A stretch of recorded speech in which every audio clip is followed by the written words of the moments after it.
놀라운 사실을 장인수 기자께서 말씀하신 부분이 화제입니다. 늘 정성 호랑이 장관을 비판했던 분이 극찬을 한 내용, 중요한 부분이라 공유드리며 끝까지 시청 부탁드립니다. 모두가 다 아시겠지만 2018년에 김성태 쌍방울 대표가 북한에 돈을 보냈다라고 하는데, 돈을 보냈는지도 솔직히 잘 모르겠습니다. 어떤 식으로 보냈는지. 이게 이재명 도지사의 방북 비용을 대납한 것이다, 이 의혹이 제기되면서 검찰이 이화영 부지사를 탈탈 텁니다. 내용은 그거죠. 쌍방울이 대북 송금한 거 네가 이재명 도지사, 당시 경기도 도지사한테 보고했지, 요거였습니다. 보고했다고 해. 그러면 이제 이재명을 엮을 수 있는 거죠. 이재명 경기도지사의 측근 부지사가 이거 다 이재명한테 보고하고 이재명한테 허락 득하고 이재명도 알고 있었어, 자기 방북 비용인 거. 이러면 이제 사실상 쌍방울을 통해서 자기가 써야 될 돈을 쌍방울 통해서 대납한 게 되니까 이재명을 이런 식으로 엮으려고 했는데, 이화영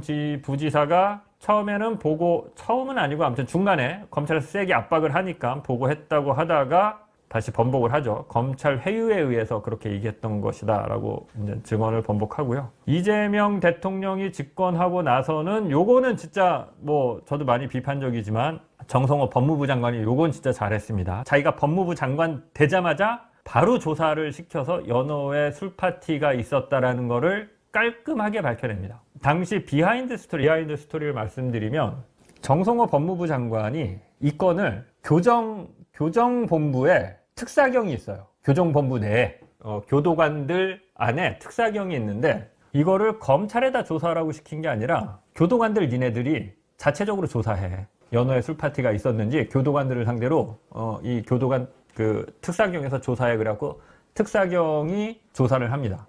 교정본부에서 조사를 해서 조사 결과를 이제 보고를 해야 될 거 아닙니까? 근데 중간중간이 다 난관입니다. 기조실장, 법무부 내 기조실장, 차관, 중간중간에 이제 보고를 받아야 되는 사람들이 다 검사 출신이에요. 다 검사예요, DNA가. 이진수 차관, 기조실장이 누구죠? 아무튼 다 검사예요. 이게 들리는 얘기에 의하면 난리를 쳤다라고 합니다. 이 라인에서. 검사들 라인에서. 이게 자기들이 배제된 상태로 교정본부가 자체적으로 연호에 술파티가 있었는지를 지금 조사하는 거잖아요. 그러니까 검사들은 이 상황이 너무 싫겠죠. 그러니까 법무부 내에 또 특이하게 정성호 장관이 주요 보직을 검사들로 또 쫙 깔았지 않습니까? 그러니까 이 법무부 내 검사들이 이거를 어떻게든 이 교정 당국을 잡아먹고 싶어서, 이 수사 못하게 하고 싶어서 난리를 쳤다라고 해요. 정성호 장관이 그걸 알고 그 교정본부에서 연호의 술파티와 관련해서 자체 조사한 건을 건너뛰고 나한테 직보해. 나한테 다이렉트로 보고해. 중간에 눈치 보지 말고, 중간에 보고하느라고 힘 빼지 말고, 중간에 검사들이 날 칠 거 아니까 직보해. 그런 과정을 거쳐서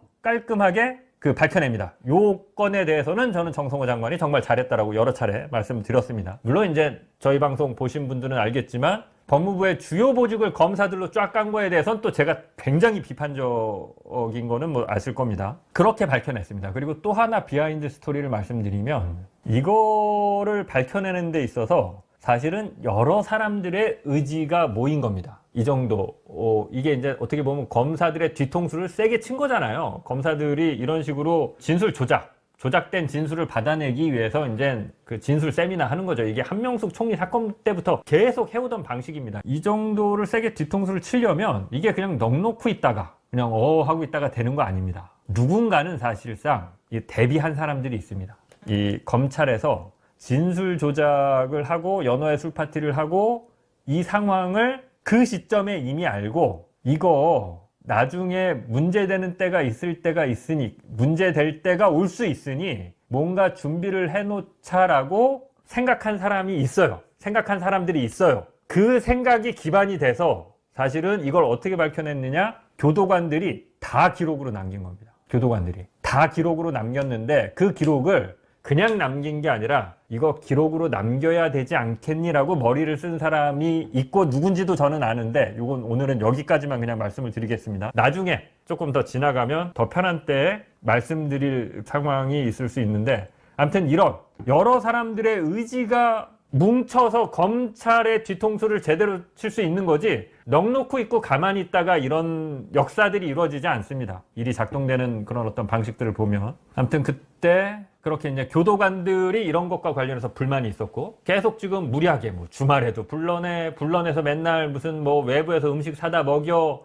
어느 날은 보면 술 냄새나, 젊은 교도관들이 불만이 있을 거 아니에요. 이거를 야 기록해둬라 라고 한 어떤 그런 뭐라고 해야 될까요? 준비죠.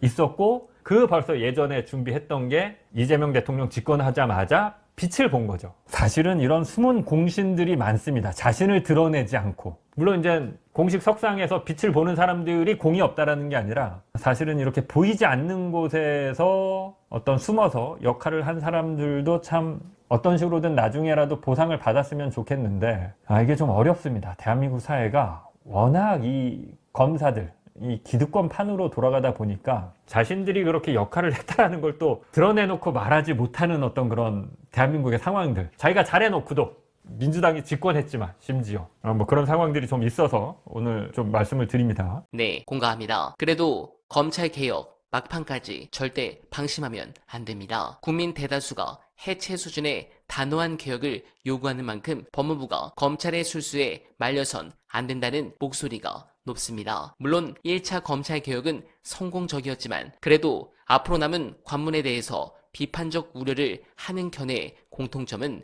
검찰 중심으로 짜인 현행 수사체계와 절차의 골격을 정부 내 특정 세력이 유지하려 한다는 점입니다. 물론 80년 만에 대변혁에 대한 부작용에 충분한 대비책을 마련해야 하지만 현 시기에 최대 과제는 검찰의 권력 독점 해체라는 사실을 명심해야 합니다. 그러기 위해선 무엇보다 검찰이 개혁의 주체가 아니라 대상이라는 점을 명확히 인식할 필요가 있습니다. 노무현, 문재인 정부에서 검찰개혁이 자초된 과정을 돌아보면 늘 검찰의 조직적인 저항이 뒤에 있었습니다. 앞으로 진행될 검찰개혁에서 검찰이 어떻게 딴지 걸기에 나설지 긴장을 늦추지 말아야 하는 이유입니다. 특히 검찰은 언론과 손을 잡고 이 조작기소 특검법에 대한 공작을 다시 시작하고 있습니다. 조작 수사, 본안 사건인 대장동 사건, 대북 송금 사건 등 현재 재판이 중단된 이재명 대통령 관련 사건에 대한 공소를 취소할 수 있도록 여지를 둔 셈입니다. 과거 최상병 특검법에 공소 취소 조항을 넣은 것을 원용한 것입니다. 애초 검찰이 조작 수사, 기소로 터무니없는 잘못을 뒤집어 씌운 사안이라면 기약 없는 재판 결과를 기다리기보다 원인에 해당하는 공소를 취소함으로써 조작 피해자의 고통을 신속히 중단시키는 게 정의의 원칙에 부합합니다. 지연된 정의는 정의가 아니다 라는 법원이 있습니다. 따라서 공소 취소 권한을 부여한 것 자체가 이 대통령 한 명을 위해 정의를 훼손한 것이라는 비판은 성립할 수 없다고 봅니다. 여러분들은 어떻게 생각하십니까? 공감하셨다면 소중한 언알바 후원 부탁드립니다. 댓글에 고정된 링크를 통해 많은 사랑 부탁드리며 언알바는 오늘도 최선을 다하겠습니다. 여러분 고맙습니다.